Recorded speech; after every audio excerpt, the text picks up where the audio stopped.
Hey, Alpha Nurses, I'm Licensure from AlphaNurseGuide.com. This is 30 practice questions. Without the way, let's get started. Crackles heard on lung auscultation indicate which of the following? 1. Cyanosis. 2. Bronchospasm. 3. Airway narrowing. 4. Fluid-filled alveoli.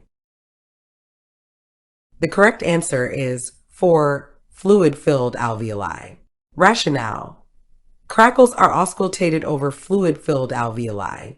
Crackles heard on lung auscultation do not have to be associated with cyanosis.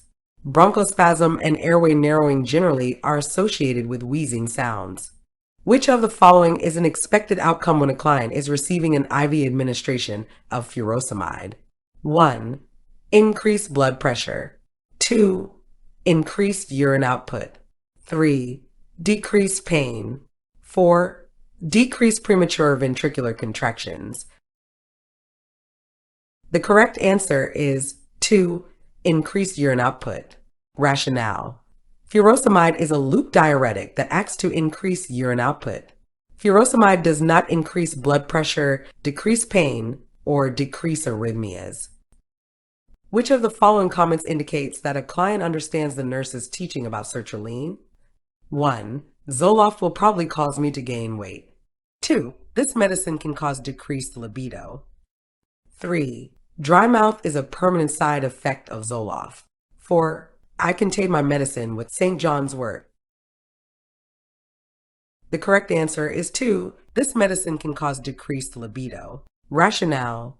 Sertraline, like other selective serotonin reuptake inhibitors, SSRIs, can cause decreased libido. SSRIs do not typically cause weight gain, but may cause loss of appetite and weight loss. Dry mouth is a possible side effect, but it is temporary. The client should be told to take sips of water, suck on ice chips, or use sugarless gum or candy. St. John's wort should not be taken with SSRIs because a severe reaction could occur. The nurse is developing a teaching plan for a client who will be starting a prescription for Zocor, simvastatin, 40 milligrams per day. The nurse should instruct the client about which of the following? Select all that apply. 1. Take once a day in the morning. 2. If you miss a dose, take it when you remember it, but do not double the dose if you do not remember to take it until it is time for your next dose. 3. Limit greens such as lettuce in the diet to prevent bleeding. 4. Be sure to take the pill with food. 5. Report muscle pain or tenderness to your healthcare provider. 6. Continue to follow a diet that is low in saturated fats. The correct answers are 2. If you miss a dose, take it when you remember it, but do not double the dose if you do not remember to take it until it is time for your next dose. 5. Report muscle pain or tenderness to your healthcare provider. And 6. Continue to follow a diet that is low in saturated fats. Rationale. Zocor, simvastatin, is used in combination with diet and exercise to decrease elevated total cholesterol. The client should take Zocor in the evening, and the nurse should instruct the client that if a dose is missed, to take it as soon as remembered, but not to take at the same time as the next scheduled dose. It is not necessary to take the pill with food. The client does not need to limit greens. Limiting greens is appropriate for clients taking Coumadin, but the nurse should instruct the client to avoid grapefruit and grapefruit juice, which can increase the amount of the drug in the bloodstream. A serious side effect is myopathy, and the client should report muscle pain or tenderness to the healthcare provider. A client has had a pulmonary artery catheter inserted. In performing hemodynamic monitoring with a catheter, the nurse will wedge the catheter to gain information about which of the following? 1. Cardiac output. 2. Right atrial blood flow. 3. Left end diastolic pressure. 4. Cardiac index. The correct answer is 3. Left end diastolic pressure. Rationale. When wedged, the catheter is pointing indirectly at the left end diastolic pressure. The pulmonary artery wedge pressure is measured when the tip of the catheter is slowing inflated and allowed to wedge into a branch of the pulmonary artery. Once the balloon is wedged, the catheter reads the pressure in front of the balloon. During diastole, the mitral valve is open, reflecting left ventricular end diastolic pressure. Cardiac output is the amount of blood ejected by the heart in 1 minute and is determined through thermodilution and not wedge pressure. Cardiac index is calculated by dividing the client's cardiac output by the client's body surface area and is considered a more accurate reflection of the individual client's cardiac output. Right atrial blood pressure is not measured with the pulmonary artery catheter. A client with angina is taking nifedipine. The nurse should teach the client to 1. Monitor blood pressure monthly. 2. Perform daily weights. 3. Inspect gums daily. 4. Limit intake of green leafy vegetables. The correct answer is 3. Inspect gums daily. Rationale. The client taking nifedipine should inspect the gums daily to monitor for gingival hyperplasia. This is an uncommon adverse effect, but one that requires monitoring and intervention if it occurs. The client taking nifedipine might be taught to monitor blood pressure, but more often than monthly. These clients would not generally need to perform daily weights or limit intake of green leafy vegetables. After a myocardial infarction, the hospitalized client is taught to move the legs while resting in bed. The expected outcome of this exercise is to 1. Prepare the client for ambulation. 2. Promote urinary and intestinal elimination. 3. Prevent thrombophlebitis and blood clot formation. 4. Decrease the likelihood of pressure ulcer formation. The correct answer is 3. Prevent thrombophlebitis and blood clot formation. Rationale. Encouraging the client to move the legs while in bed is a preventive strategy taught to all clients who are hospitalized and on bed rest to promote venous return. The muscular action aids in venous return and prevents venous stasis in the lower extremities. These exercises are not intended to prepare the client for ambulation. These exercises are not associated with promoting urinary and intestinal elimination. These exercises are not performed to decrease the risk of pressure ulcer formation. How should the nurse instruct the client with unstable angina to use sublingual nitroglycerin tablets when chest pain occurs? 1. Sit down and then take 1 tablet every 2 to 5 minutes until the pain stops. 2. Sit down and then take 1 tablet and rest for 15 minutes. Call the physician if pain persists after 15 minutes. 3. Sit down and then take 1 tablet. Then if the pain persists, take additional 2 tablets in 5 minutes. Call the physician if pain persists after 15 minutes. 4. Sit down and then take 1 tablet. If pain persists after 5 minutes, call 911. The correct answer is 4. Sit down and then take 1 tablet. If pain persists after 5 minutes, call 911. Rationale. The nurse should instruct the client that correct protocol for using sublingual nitroglycerin involves immediate administration when chest pain occurs. Sublingual nitroglycerin appears in the bloodstream within 2 to 3 minutes and is metabolized within about 10 minutes. The client should sit down and place the tablet under the tongue. If the chest pain is not relieved within 5 minutes, the client should call 911. Although some physicians may recommend taking a second or third tablet spaced 5 minutes apart and then calling for emergency assistance, it is not appropriate to take 2 tablets at once. Nitroglycerin acts within 2 to 3 minutes, and the client should not wait 15 minutes to take further action. The client should call 911 to obtain emergency help rather than calling the physician. Which of the following is the most appropriate diet for a client during the acute phase of myocardial infarction? 1. Liquids as desired. 2. Small, easily digested meals. 3. 3 regular meals per day. 4. Nothing by mouth. The correct answer is 2. Small, easily digested meals. Rationale. Recommended dietary principles in the acute phase of MI include avoiding large meals because small, easily digested foods are better tolerated. Fluids are given according to the client's needs, and sodium restrictions may be prescribed, especially for clients with manifestations of heart failure. Cholesterol restrictions may be prescribed as well. Clients are not prescribed diets of liquids only or restricted to nothing by mouth unless their condition is very unstable. A client has a throbbing headache when nitroglycerin is taken for angina. The nurse should instruct the client that 1. Acetaminophen, Tylenol, or ibuprofen, Advil can be taken for this common side effect. 2. Nitroglycerin should be avoided if the client is experiencing this serious side effect. 3. Taking the nitroglycerin with a few glasses of water will reduce the problem. 4. The client should lie in a supine position to alleviate the headache.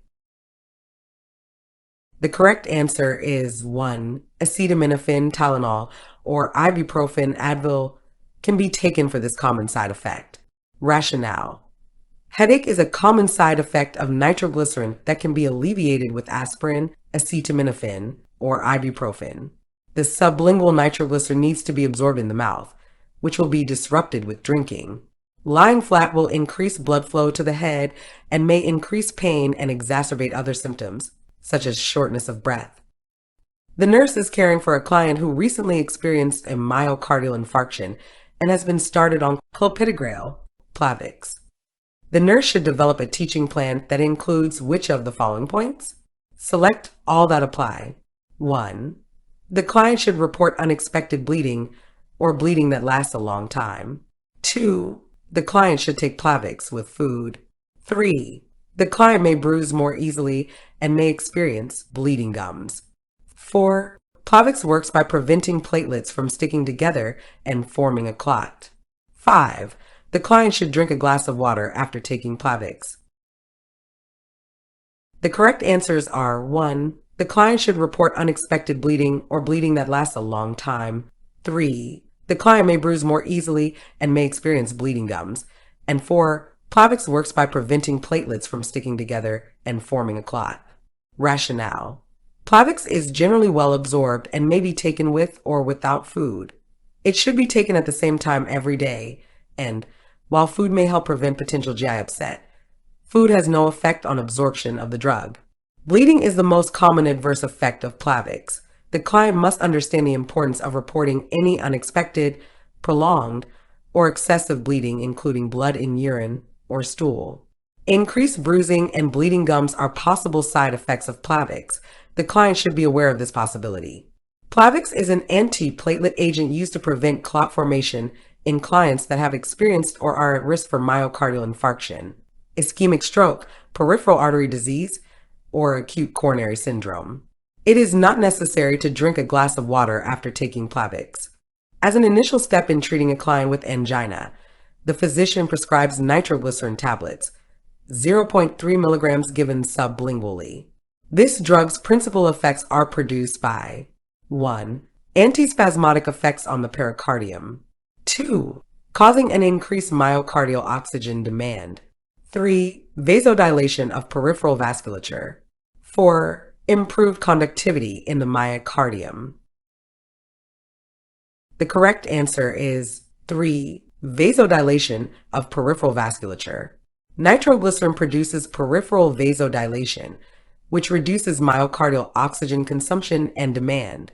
Vasodilation in coronary arteries and collateral vessels may also increase blood flow to the ischemic areas of the heart. Nitroglycerin decreases myocardial oxygen demand. Nitroglycerin does not have an effect on pericardial spasticity or conductivity in the myocardium. Which client is at greatest risk for coronary artery disease? 1. A 32-year-old female with mitral valve prolapse who quit smoking 10 years ago. 2. A 43-year-old male with a family history of CAD and cholesterol level of 158. 3. A 56-year-old male with an HDL of 60 who takes atorvastatin. 4. A 65-year-old female who is obese with an LDL of 188. The correct answer is for a 65-year-old female who is obese with an LDL of 188. Rationale. The woman who is 65 years old, overweight, and has an elevated LDL is at greatest risk. The combination of postmenopausal obesity and high LDL places this client at greatest risk. Which of the following is not a risk factor for the development of atherosclerosis? 1. Family history of early heart attack. 2. Late onset of puberty. 3. Total blood cholesterol level greater than 220 milligrams per deciliter. 4. Elevated fasting blood glucose concentration. The correct answer is 2. late onset of puberty. Rationale. Late onset of puberty is not generally considered to be a risk factor for the development of atherosclerosis. Risk factors for atherosclerosis include family history of atherosclerosis, cigarette smoking, hypertension, high blood cholesterol level, male gender, diabetes mellitus, obesity, and physical inactivity. A middle-aged adult with a family history of CAD has the following: total cholesterol 198, LDL cholesterol 120, HDL cholesterol 58, triglycerides 148, blood sugar 102, and C-reactive protein 4.2. The healthcare provider prescribes a statin medication and aspirin. The client asks the nurse why these medications are needed. Which is the best response by the nurse? 1. The labs indicate severe hyperlipidemia and the medications will lower your LDL along with a low-fat diet. 2. The triglycerides are elevated and will not return to normal without these medications. 3. The CRP is elevated, indicating inflammation seen in cardiovascular disease, which can be lowered by the medications prescribed. 4. These medications will reduce the risk of type 2 diabetes. The correct answer is 3. The CRP is elevated, indicating inflammation seen in cardiovascular disease, which can be lowered by the medications prescribed. Rationale. CRP is a marker of inflammation and is elevated in the presence of cardiovascular disease. The high sensitivity CRP is the blood test for greater accuracy in measuring the CRP to evaluate cardiovascular risk. The family history, postmenopausal age, LDL above optimum levels, and elevated CRP place the client at risk of CAD. Statin medications can decrease LDL, whereas statins and aspirin can reduce CRP and decrease the risk of MI and stroke. The blood sugar is within normal limits. The client is scheduled for a percutaneous transluminal coronary angioplasty to treat angina. Priority goals for the client immediately after PTCA should include: 1.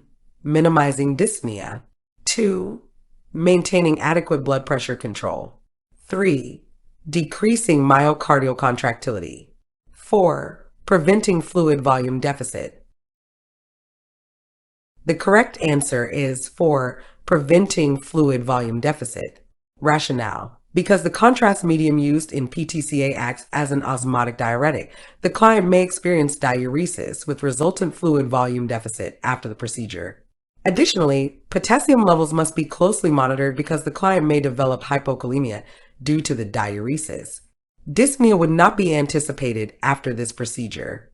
Maintaining adequate blood pressure control should not be a problem after the procedure. Increased myocardial contractility would be a goal, not decreased contractility. The client has been managing angina episodes with nitroglycerin. Which of the following indicate the drug is effective? 1. Decreased chest pain. 2. Increased blood pressure.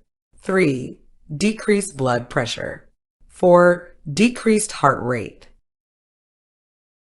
The correct answer is 1. Decreased chest pain. Rationale. Nitroglycerin acts to decrease myocardial oxygen consumption. Vasodilation makes it easier for the heart to eject blood, resulting in decreased oxygen needs. Decreased oxygen demand reduces pain caused by heart muscle not receiving sufficient oxygen. While blood pressure may decrease ever so slightly due to the vasodilation effects of nitroglycerin, it is only secondary and not related to the angina the patient is experiencing.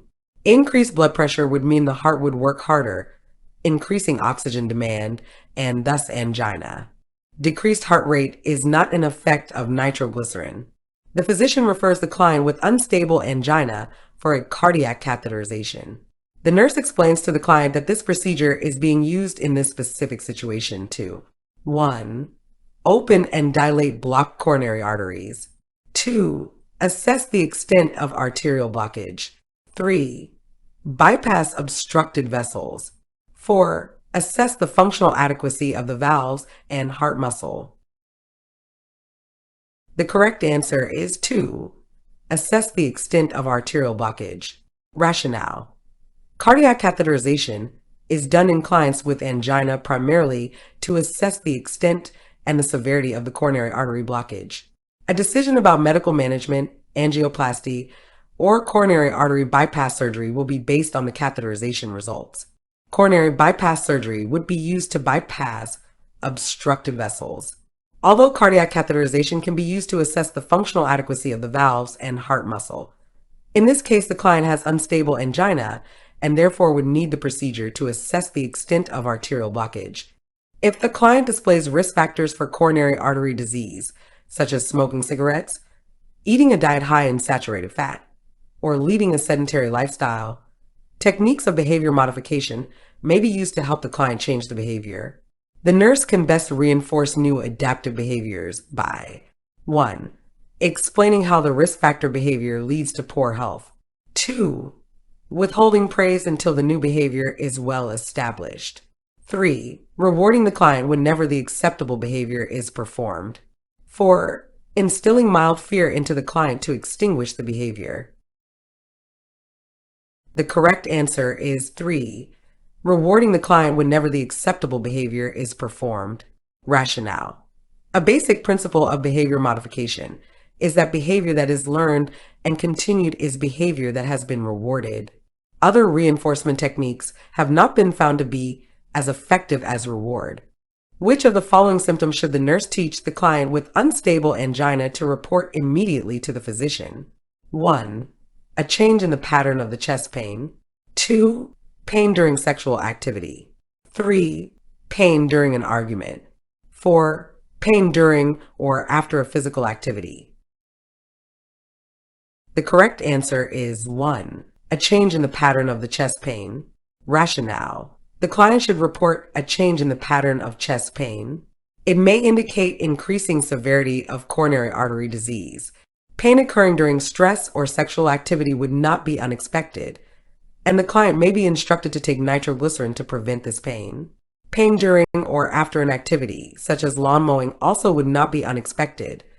The client may be instructed to take nitroglycerin to prevent this pain or may be restricted from doing such activities.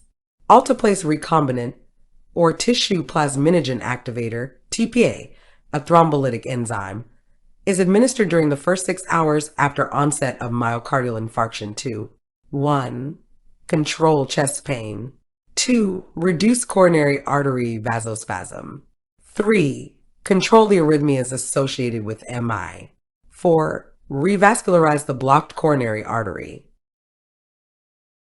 The correct answer is 4. Revascularize the blocked coronary artery. Rationale. The thrombolytic agent TPA, administered intravenously, lyses the clot blocking the coronary artery.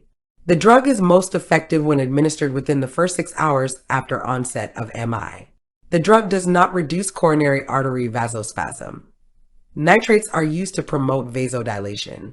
Arrhythmias are managed by antiarrhythmic drugs. Surgical approaches are used to open the coronary artery and reestablish a blood supply to the area. The client who experiences angina has been told to follow a low cholesterol diet.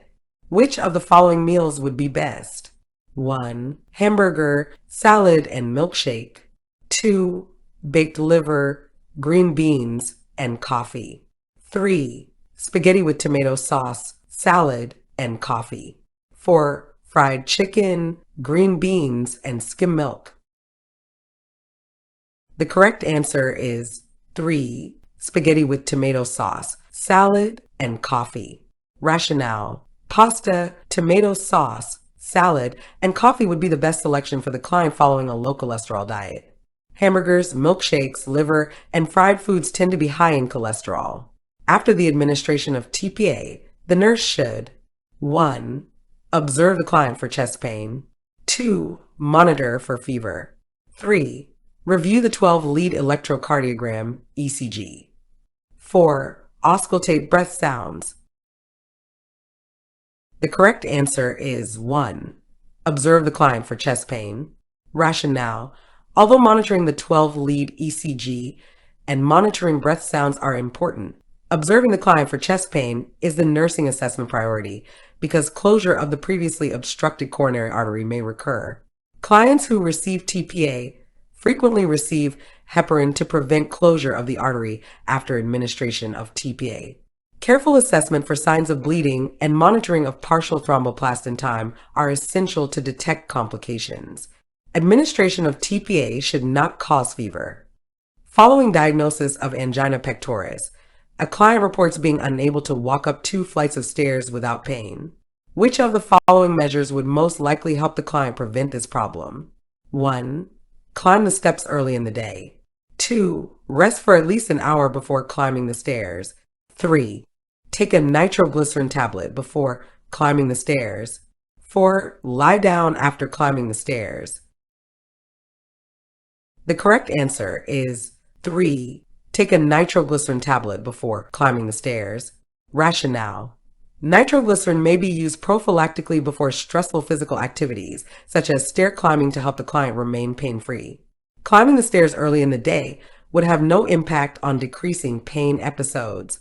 Resting before or after an activity is not as likely to help prevent an activity-related pain episode. When monitoring a client who is receiving tissue plasminogen activator, TPA, the nurse should have resuscitation equipment available because reperfusion of the cardiac tissue can result in which of the following? 1. Cardiac arrhythmias. 2. Hypertension. 3. Seizure. 4. Hypothermia. The correct answer is 1. Cardiac arrhythmias. Rationale. Cardiac arrhythmias are commonly observed with administration of TPA. Cardiac arrhythmias are associated with reperfusion of the cardiac tissue. Hypotension is commonly observed with administration of TPA. Seizures and hypothermia are not generally associated with reperfusion of the cardiac tissue. The nurse is assessing an older adult with a pacemaker who leads a sedentary lifestyle. The client reports being unable to perform activities that require physical exertion. The nurse should further assess the client for which of the following? 1. Left ventricular atrophy. 2. Irregular heartbeats. 3. Peripheral vascular occlusion. 4. Pacemaker placement. The correct answer is 1. Left ventricular atrophy. Rationale. In older adults who are less active and do not exercise the heart muscle, atrophy can result. Disuse or deconditioning can lead to abnormal changes in the myocardium of the older adult. As a result, under sudden emotional or physical stress, the left ventricle is less able to respond to the increased demands on the myocardial muscle. Decreased cardiac output, cardiac hypertrophy, and heart failure are examples of the chronic conditions that may develop in response to inactivity, rather than in response to the aging process. Irregular heartbeats are generally not associated with an older sedentary adult's lifestyle. Peripheral vascular occlusion or pacemaker placement should not affect response to stress. Prior to administering tissue plasminogen activator, TPA, the nurse should assess the client for which of the following contradictions to administering the drug? 1. Age greater than 60 years. 2. History of cerebral hemorrhage. 3. History of heart failure. 4. Cigarette smoking. The correct answer is 2. History of cerebral hemorrhage. Rationale. A history of cerebral hemorrhage is a contraindication to administration of TPA because the risk of hemorrhage may be further increased. Age greater than 60 years, history of heart failure, and cigarette smoking are not contraindications. A 68-year-old client on day 2 after hip surgery has no cardiac history, but reports having chest heaviness. The first nursing action should be to 1. Inquire about the onset, duration, severity, and precipitating factors of the heaviness. 2. Administer oxygen by a nasal cannula. 3. Offer pain medication for the chest heaviness. 4. Inform the physician of the chest heaviness. The correct answer is 1. Inquire about the onset, duration, severity, and precipitating factors of the heaviness. Rationale. Further assessment is needed in this situation. It is premature to initiate other actions until further data have been gathered. Inquiring about the onset, duration, location, severity, and precipitating factors of the chest heaviness will provide pertinent information to convey to the physician. A client has driven himself to the emergency department. He is 50 years old, has a history of hypertension, and informs the nurse that his father died from a heart attack at age 60. The client has indigestion. The nurse connects him to an electrocardiogram monitor and begins administering oxygen at 2 liters per minute per nasal cannula. The nurse's next action should be to 1. Call for the physician. 2. Start an IV infusion. 3. Obtain a portable chest radiograph. 4. Draw blood for laboratory studies. The correct answer is 2. Start an IV infusion. Rationale. Advanced Cardiac Life Support recommends that at least 1 or 2 IV lines be inserted in one or both of the antecubital spaces. Calling the physician, obtaining a portable chest radiograph, and drawing blood for the laboratory are important but secondary to starting the IV line. A client with major depression and psychotic features is admitted involuntarily to the hospital. He will not eat because his bowels have turned to jelly, which the client states is punishment for his wickedness. The client requests to leave the hospital. The nurse denies the request because commitment papers have been initiated by the primary healthcare provider. Which of the following should the nurse identify as a criterion for the client to be legally committable? 1. Evidence of psychosis. 2. Being gravely disabled. 3. Risk of harm to self or others. 4. Diagnosis of mental illness. The correct answer is 2. Being gravely disabled.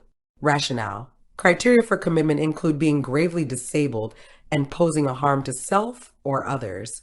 This client is not threatening to harm himself or to harm others. The client is gravely disabled because of his inability to care for himself, namely, not eating because of his delusion. Evidence of psychosis or psychotic symptoms or diagnosis of a mental illness alone does not make the client legally eligible for commitment. You can get my NCLEX course review. Links will be in the description. I'll see you guys in the next video.